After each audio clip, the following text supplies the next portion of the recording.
Welcome to the latest episode of Five on the Floor on the Five Reasons Sports Network. Thanks for joining us on your favorite podcast app, Google Podcasts, Apple Podcasts, Spotify, and Red Circle. Also, the Five Reasons YouTube channel. Make sure you hit like, subscribe, and turn the notifications on. Also, check us out on Discord. That's off the floor. That's where we're putting things first, everybody. Before it goes to Twitter, before it even goes to the podcast, we put it on the host updates on there. It's just $2.99 per month. And that's not the only channel you get. You also get a main thing chat. You can chat with other Heat fans. You can talk about other NBA games on that chat. We've got a not hoops chat. We've got a fantasy gambling chat. We've got a music culture chat. You can also find our promo deals. It's all right there on Off the Floor, $2.99 per month. Much better than the old Off the Floor. So if you subscribe there, you should be subscribed here. Find the link right here in the description on the YouTube channel, on the podcast feeds, and pinned to the top of the Five Reasons Sports Twitter page. Also, check out Better Edge. That is our gambling partner. And this is legal. And here's the great thing about it. We know something else is legal in the state of Florida right now, but there you can't find the line you want. You got to take the line that they give you. On Better Edge, it's a marketplace. So you can search for the line that you want. It affects the payoffs, but again, you're in control. So check it out, betteredge.com. Use the code 5RSN, that's the number 5RSN, or 5 Reasons, the number 5 and Reasons, and you get $20 right away to play. And now, today's episode. Down to Biscayne. Yikes. Five on the floor, ride for my dogs. Where here's the thing, you can check the score. Hustle hard, couple scars, wearing bubble frogs. Just like Butler said, you in trouble, y'all. Kept the floor playing, got it all band. Y'all seen the block, stop with one hand. And Pat we trust, it's power, have the guts. We're here to bring the heat, y'all can hang it up. Welcome to Five on the Floor, a daily insider show on the Miami Heat and the NBA, featuring Ethan Skolnick, Greg Sylvander, and Alex Toledo, plus others from the Five Reasons Sports Network. All right, welcome back to Five on the Floor. Here's today's floor plan. I'm Ethan Skolnick. You can follow me at Ethan J. Skolnick and 5 Reasons Sports. I got Alex Toledo. You can follow him at Tropical Blanket. Make sure you check out the 48-minute episode. We went the full 48 that Greg Sylvander and I did on the Kyle Lowry situation. And I can tell you an entire NBA game. Pretty much. 95% of what we discussed in there, we stand by it. It held up. We have added to the other 5%. I've done that on Off the Floor. So I'll just say this at the very top here before we get to the topic of today's episode and today's floor plan. What happened with Kyle Lowry on Friday, and again, as we're speaking here on Sunday, because this is when we're recording the episode a few hours before the Heat play in Orlando, we don't know if Kyle's going to be in the starting lineup today. I was told he could be, but don't count on it. So as some of our friends say, could go either way. But basically what happened was, and I got this confirmed by a high-level source, that Kyle didn't make shoot-around on Friday, that he flew back separately from the team and from Toronto. They knew about it, so it's not like they were unaware of the situation. They also knew that he was delayed, but he didn't make it to shoot around. And that's not the first time, by the way, that he hasn't, but also at times Jimmy hasn't. The team, I think, I don't want to say they've gotten more lax about that policy, but I know that it's happened in other occasions. And how it affected this situation was Eric Spoelstra was considering a starting lineup change because he wanted to keep Niko Jovic in the starting lineup, which I think is newsworthy in itself, against the Atlanta Hawks. And at that point, Trae Young was not ruled out. So if you're going to include Jovic in the starting lineup, you needed to have somebody else in the starting lineup who could guard Trae without Jimmy having to do it. And so his intention was to put Caleb Martin in the starting lineup, but he planned to discuss it with Kyle, but Kyle wasn't there. Then a couple of hours passed, and they got the news after shoot-around that Trae would not be playing, that he was out for the game.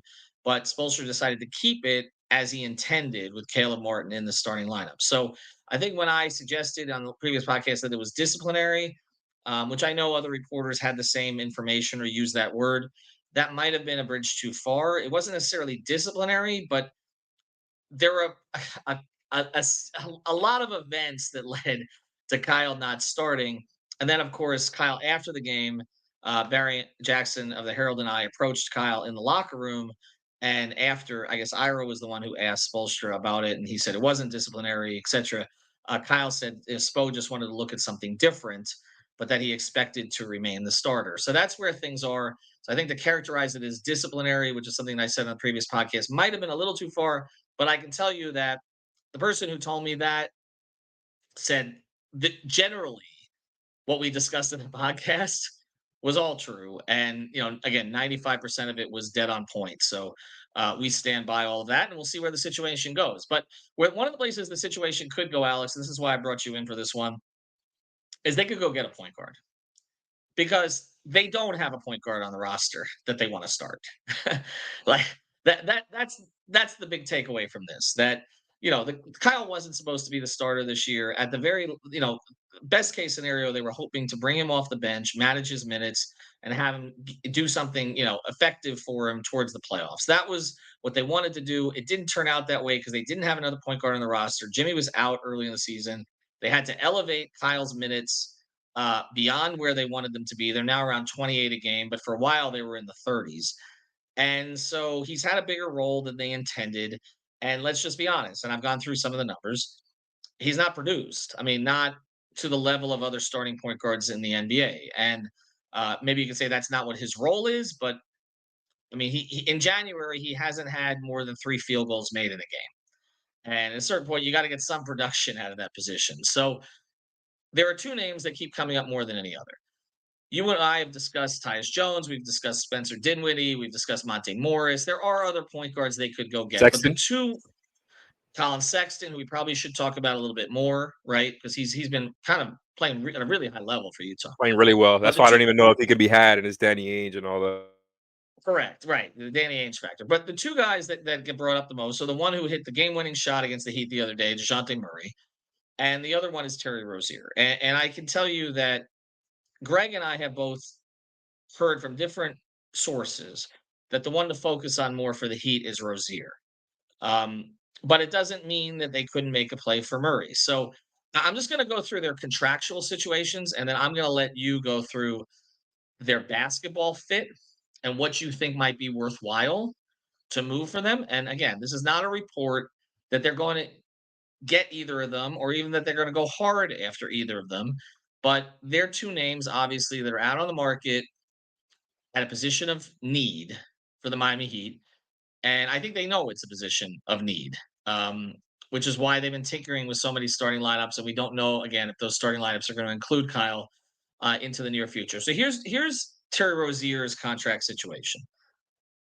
He this year, he signed a contract before the 22-23 season. And it seemed kind of high at the time, but he's playing at a high level this year. So this year he makes $23.2 million. Next year, 24.9.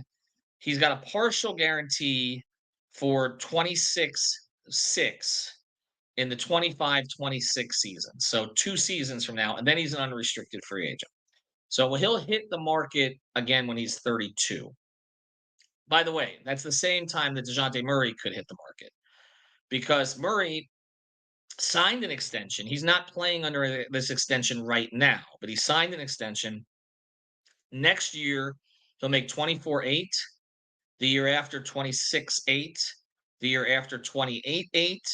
And then he has a player option at age 31 for 30.7, roughly 30.8. Becomes and if he exercises that player option to stay with it, he'll become an unrestricted free agent in the year 2028. At that point. So a little bit after 2 years after Rozier would. So I'll just get to this. Your view on the value of their contracts. Honestly, I don't really have a hot take when it comes to their contracts. I feel like both of them, if we're talking about both of them here, I think they're both pretty fair.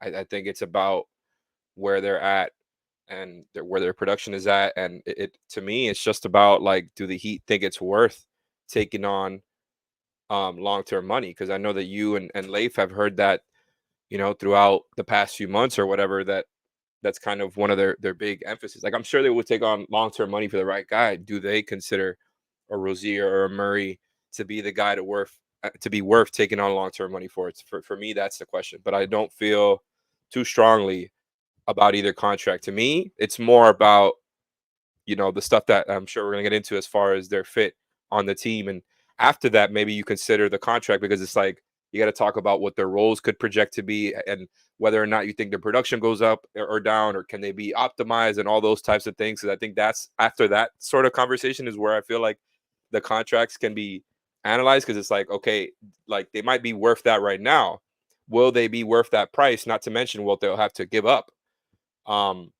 if you're just slotting them onto the Heat, because in both situations, you're not moving on from any of your like best players. So it's not just as easy as slotting somebody in. You have to, figure out how it's going to work out.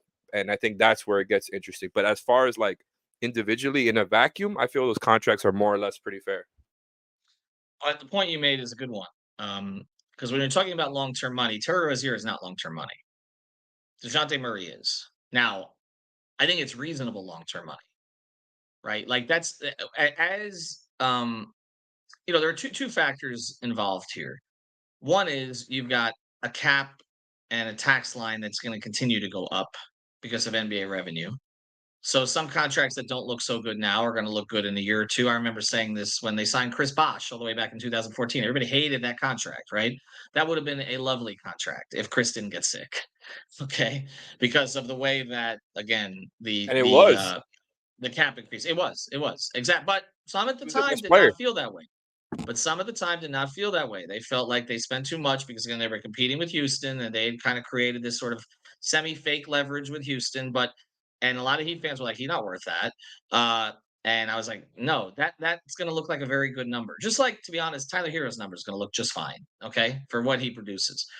Um, so I think they're both unreasonable contracts. I absolutely, for the current times, they're both, but one of them can go out 2 more years than the other, right? If Dejounte was to opt in to the last year of his deal at 31 million, and he may not at that point. Who knows where he is as a player? But you're talking about 2 more years potentially. And some teams, look, there are some teams that want the longer term contract because they're in an unattractive market and they want the stability. If you're in an Indiana or an OKC or a Utah, and you can sign or acquire a player who is going to have numerous years with you, and you don't have to go replace that player. That's a benefit. Miami's a little bit different, particularly when you're dealing with what are you going to do with Jimmy at the end of his deal, right? You got another Bam extension, a max excuse me, coming down the road. You still got Tyler's money, okay? And Duncan's money is going to come off the book soon, but these are all things to consider. So for Miami, having the longer term deal, I don't think is necessarily more attractive. I think that is a point for Rozier, okay? Um, but what we're going to get into on the other side of it is more where I want to bring you in on it. So is who can help more now, and who do you trust more going into the future to be part of a build? And I think that's really where this is at. And then again, what you give up for them. So we're going to do that here in a second. We do want to mention a great sponsor, the 5 Reasons Sports Network. Most of our sponsors here, we know our audience. We know it's like 95% men. Okay, we know the age bracket, all the rest of this stuff. But we do have some female listeners, and we also have some folks who just want to do something nice for someone in your life, right? So check out shoptubculture.com. If you're looking to do something nice, this is the place. A great local business right here in South Florida, and they're huge Miami Heat fans as well. Our friends at Tub Culture, they make bath and body products, everything from bath bombs to shower steamers to soaps and lotions. And you may not know what those things are, but I'm sure that somebody else does and will absolutely love them. All of these products are handmade using gentle, natural ingredients with no animal testing. And while you're at it, you may want to buy some soap for yourself. Try to look clean. She or he or whoever it is doesn't want you smelling like sweat and beer. Use the promo code 5 FIVE and get 10% off your order of $20 or more. Again, use the promo code 5 FIVE and get 10% off your order of $20 or more. Go to shoptubculture.com. All right, so let's get to this. Before we get to who would go the other direction. Who do you like more as a fit for this Miami Heat group? Rozier or Murray? Oh my God. You love giving me the tough questions. My immediate This is the obvious question. No, I know. I didn't have to game this I podcast. know You know what I was going to ask. for sure, but man, I don't. Okay, so my immediate instinct is to be like, "What do you think, Ethan?" But no, in reality, what I'm gonna say is like I've been thinking about it, right? Because this has obviously been a subject on Heat Twitter and especially on our Discord server. My goodness, it's been every day for months talking about different point guards that may or may not be available. So there's been a lot of thought going into this, and like I said before, just to kind of sum things up as far as to where I stand, Kyle's not not doing enough. I don't think he is the cause of other problems. I don't think trading him will fix other problems. However, they definitely should look into trading for an upgrade at point guard and just kind of more or less shoring that position up for the future.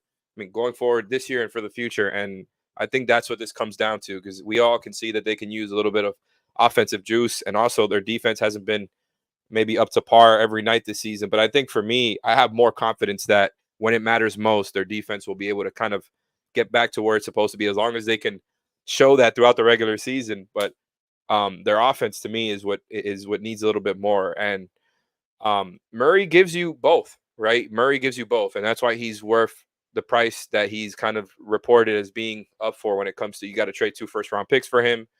I don't know if the Heat will end up thinking that he is worth that price. I think that's what this all comes down to. But for me, Murray, like, he's a very, very good player. You saw it in the Hawks game the other night. You've seen it before. He's killed the Heat before, whether as a first option or a second option. He obviously wouldn't be your first option here, but he would take up a whole lot of on-ball responsibility, and so would Rozier. But I guess if you're just trying to compare the two, they're both obviously most likely going to be going for different prices, where Rozier might be available for, I don't know, a pick and something else, and Murray is it might take 2, but Murray can get to the rim, Rozier can get to the rim. Both are not great finishers. I would say, just looking at the percentages, Murray is the better one and has had better seasons shooting at the rim than Rozier has. I would say Rozier is the better 3-point shooter. Not that he's like amazing, but he's had pretty good percentages throughout his career on pretty high volume. He's also a good mid-range shooter, just like Dejounte is. I think Dejounte settles a little bit more in the mid-range and in that kind of floater range sometimes, and that's where he likes to take some shots when things kind of bog down. Whereas Rozier, I don't know, I don't know, he might take a shot from anywhere. You know what I mean? Like, he's not as predictable. And I'm not. That sounds like I'm talking bad about Dejounte. I'm not, because I think Dejounte is a better player. I think it's a more dynamic fit because you can keep him on there for defense, and you can throw in a bigger lineup like we've been talking about, and you don't sacrifice having a point guard out there. And it's a guy who's been an all-star before, been an all-defensive player before, and some of the defense has dropped off a little bit in Atlanta. I think the hope would be that, you know, the Heat would be able to get the best out of him, and I think there is something to be said about the offensive side of the floor, trimming out some of the fat in his game, and maybe taking a 1 or 2 less middies and 1 or 2 more at the rim, or just because I really do think he is very good when he's attacking, and he is a good mid-range player too. So I'm not trying to trash it like those are bad shots. I would still want him to take those shots. I just think it's about, like, you know, if you can get a couple more at the rim, I mean, the Heat need those points, and just, you know, getting into the paint in general is a great thing. Can help generate shots, and I think the Heat would very much benefit from an attacking Dejounte Murray.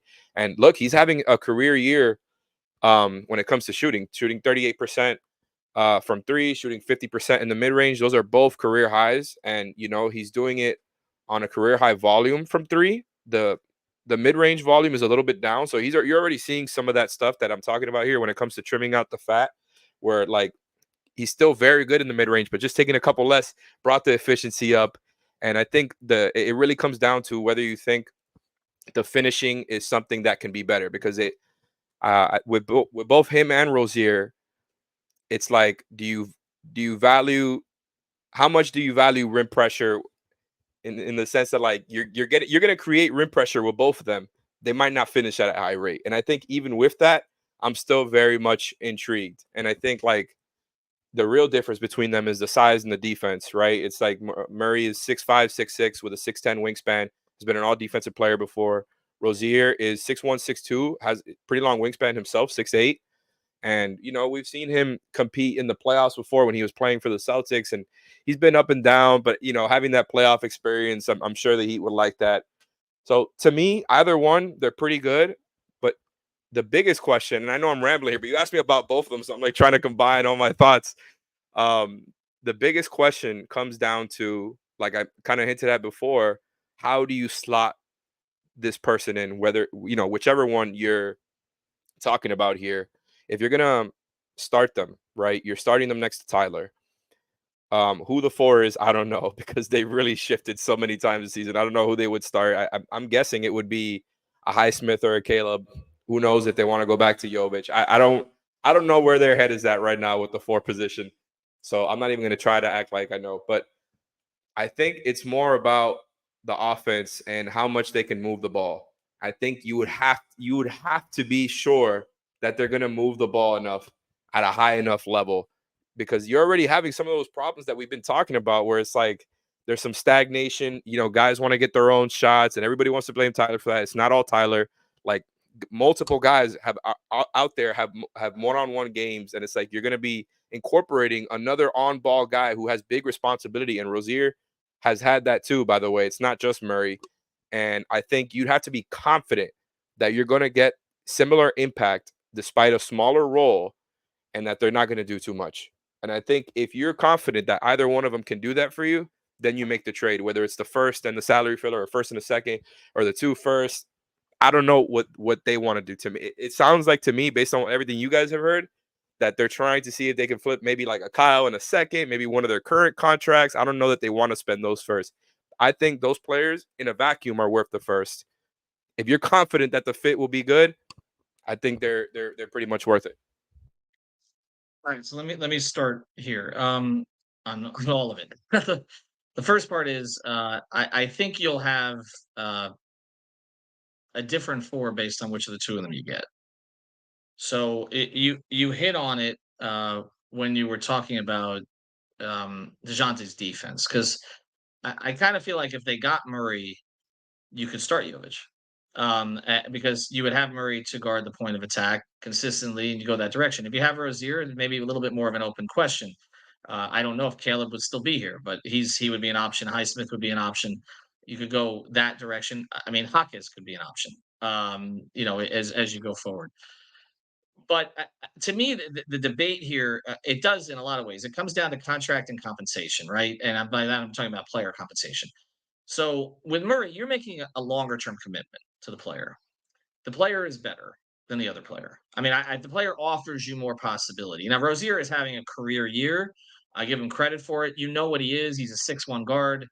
And to me, he's not a foundation piece. He's like a really good add to a build. I mean, he's not a foundation piece. And then there is the question of him and Tyler. When you talk about if Tyler's going to still be here, the 2 of them together and balancing that shot diet between the 2 of them. And the That defense. right. Well, and I think the that's an shot diet issue. thing applies to both backcourts because they both take a lot of shots and both handle a lot. But the defense between Rozier and Tyler, I think, would be the bigger issue.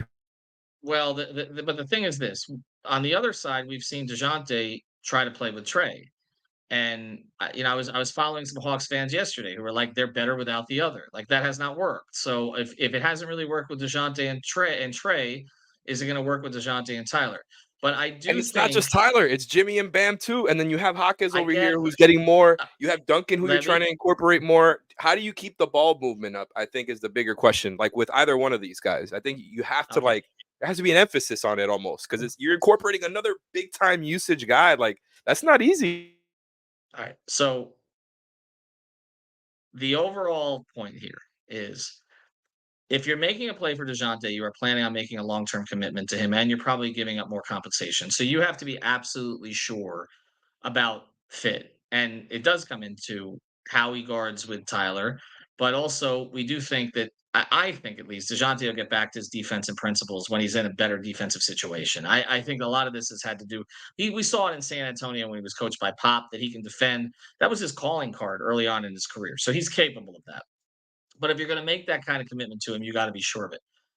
To me, Rozier, again, I don't want to call him a stopgap option because he's better than that, but it's a shorter term deal. The contract can probably flipped again if you need to. And so my lean on what they would ultimately do, and again, I can't speak to whether they'll ever actually do anything, but my lean on what they would ultimately do is Rozier is the compromise option. Like he's the compromise option to juice your offense right now and potentially become a tradable piece. And you kind of see how it works between him and Tyler. And if it doesn't work, then you decide what you're going to move on from.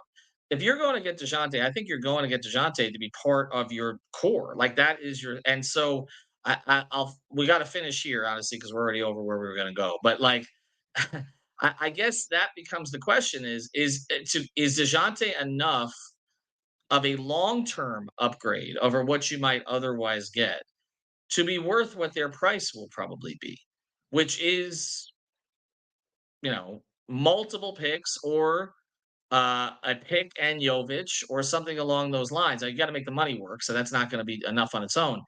But that becomes the question, and I think the lean right now is to kind of go halfway on this, right? Like not give up all of the future assets that you have, but get Jimmy somebody who gives him a better chance, somebody who can give you 23 in a playoff game and has been in those situations before.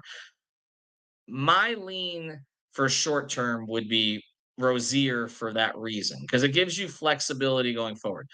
If you're going after Dejounte, Dejounte's the guy. Like, not that you can't flip the contract in a year or two, you probably could, but you are getting him to be part of a core group with Bam and Jimmy, and and you're a little bit more pot committed in that way because you've given up more assets to get him. So Is hedge that your is that a bets. fair way to look at it? So you're basically saying kind of like that Rozier is like the hedge play where like you still might have another first left. Maybe you keep that Yeah. second, you keep Jovic. I don't know because we don't know exactly what it would take, and there could be a bidding war. Same thing with Murray. So we don't know the exact price. I'm just spitballing. I get it. I get why you say that. And even though it's the shorter term contract, it's like you said, it's kind of a stopgap plus because you know that he can give you stuff. I think there would be obviously more questions with him because of the having a small guard out there. Maybe that it would be the play where they start him throughout the season and they still get to bigger lineups in their rotations, and then in the playoffs maybe he comes off the bench just to mid because they're not going to bench Tyler. Let's just get that out of the way. For as much as a lot of people want to do that right now, I don't think that's going to happen. I'd be shocked. And so I think that might be like a card that Spo could pull where it's like you make everybody happy during the regular season. Rozier and Tyler start. You try to see what that pairing looks like. You try to, you know what I mean, get a sample for what they are together. And as far as Rozier with the best players as well. And then after that, you give them a decent amount of responsibility. Obviously not second option Hornets responsibility or even first when LaMelo was out. But you see how it works. And then in the playoffs, maybe you just use him as this spark plug off the bench who can give you buckets and produce. And specifically probably when Tyler is off the floor, just so you don't have the two small guards out there. The Murray thing, it's almost to me, it's because I completely understand your reasoning. The Murray thing is like, if Rozier is worth the one, I'd be more than happy doing two for Murray because I think that's pretty good value for a guy of his caliber. And again, it all comes down to more than just what they are in a vacuum and if they're worth that in a vacuum. It's how do you incorporate them? And I do think it would be a challenge for Spo. I don't think it's really easy. I don't think it would be like this seamless fit like people try to make it as because he plays defense and he seems like a heat culture type of player and the character and the competitiveness and all that. And I like it. I appreciate it. The attacking would help, with both of them. But it's like with both of them, like I keep saying, it would be a lot to figure out on ball. Tyler, like the emphasis for him to get off ball would become bigger, right? I think Bam, like he's been getting a steady diet of kind of these one-on-one plays out of the, they might run the cross screen into the post up and then it just turns into Bam one-on-one. Maybe some of those come down. I'm sure Jimmy is fine letting other guys score during the regular season. How do you handle that in the playoffs? Because Jimmy is your number one shot creator in the playoffs. So those are a lot of questions that I think are kind of, luxurious problems to have if you're Spo, but you absolutely have to consider these things when you're trading for a guy. So I would prefer just going all in and going. I think 2 picks for a guy of Murray's caliber is good. I think it's pretty good value, but I get where you're coming from with the Rozier thing. It would still kind of be long-term. It's just not as long-term. It's a couple seasons as opposed to like 4 or whatever it is with Murray's extension. So, I think it's a good conversation and I think it's, we're going to be monitoring these guys. I mean, I think you characterize it right by saying it's a hedge play. To me, Rozier is a hedge play. Like there is, and I'll close it here. And thanks to our sponsors, Tub Culture and Better Edge. I think that doing nothing at this point with Kyle Lowry as your point guard is a choice. That's a choice. Like there's risk to that in a year that you're trying to help Jimmy Butler get over the top because he's not contributing enough. And there's nobody who can argue he is. In fact, they won't argue he is. So if you want to show that you're trying to make some kind of an improvement without giving up too much of the future, so you still have flexibility. As much as I like Dejounte Murray better as a player than I do Terry Rozier, I don't know that I would give up Nikola Jovic's future or another first round pick when you've got somebody like Adam Simon who's been hitting on these picks for that player right now. If they do it, I won't be against it. But I think if the option is to make the hedge play, get yourself some offensive juice with a guy who you know can produce. And yes, there's going to be fit issues because there's going to be, let's just be honest, there's going to be fit issues with anybody, with Tyler in the starting lineup along with Jimmy, because Duncan Robinson is the player that fits better in the starting lineup. But we know that they're not going to do that. And we're not even advocating for that because of the other issues that are involved with that. But I think at this point, if you're Spo, you'd rather have the talent and try to figure it out than being tied with one hand behind your back at this point, where you're essentially starting a point guard who can't create anymore, can't defend at the point of attack, and won't shoot. Like, just give us something. And Terry Rozier will give you something. I don't think there's any question. And you mentioned, he's become a more efficient player over time. Like, he has not been the so-called sprays looter in a riot.